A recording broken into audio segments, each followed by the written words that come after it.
Okay, you have already heard about the new Thor sequel that Kevin Feige announced during the fall of San Diego Comic-Con this year, with a surprising title that shocked fans inside out: The Thor Love and Thunder, which, as the title suggests, means it will contain some action with a pinch of love. But that's not it, and there's many more things to explore, one of which being the villain for the Thor 4 and first big villain for the MCU Phase 4.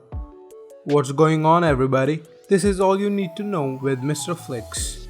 And today we are going to talk about the God of Thunder, and soon about the Goddess of Thunder, which myself included many people are really excited about. And for those who were living under a rock, as revealed at San Diego Comic-Con this year, the Thor Love and Thunder will feature Jane Foster as the new Lady Thor, as people are calling her, and with the return of Natalie Portman as Jane Foster.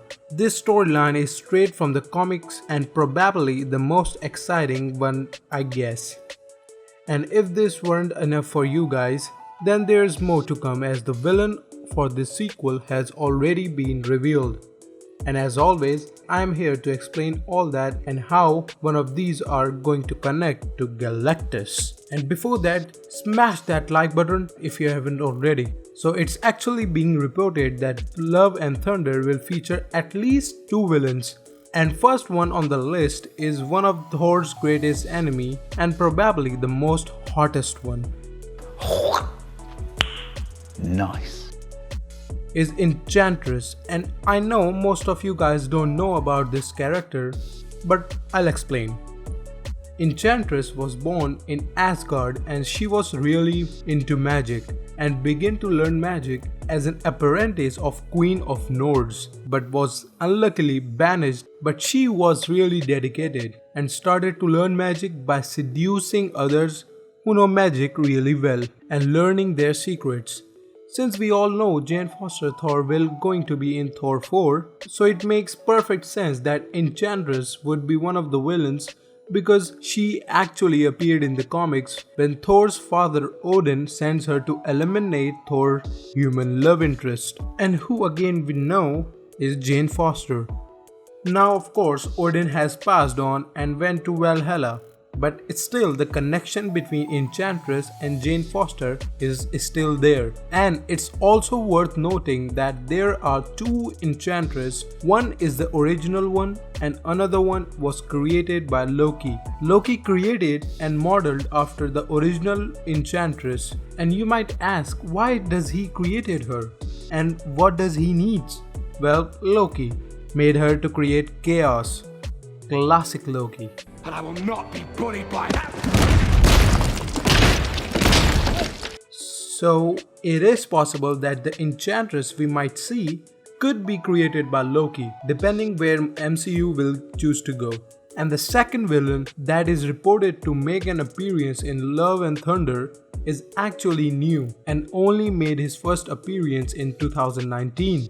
And oh man, this villain is actually one of the most powerful, badass and fan favorite character. I could make an entire video talking about this character, but in this video let's get to the point. And that is, the villain is Gore, the God Butcher. And yes, you heard it correct, this character can kill and spill guts of the most powerful MCU gods. But he has a pretty tragic backstory. His mother, his maid and his children all died, and due to this, he started thinking that gods cannot exist. Due to him not thinking that God exists, his tribe just banishes him. But eventually, Gore find out that God do in fact exist. But the fact that God don't help those in need, such as his dying family, make him dedicate his existence to kill all the gods. The Gore would go on to possess the old black necro sword, which actually contains insane powers. He gets the sword from the Null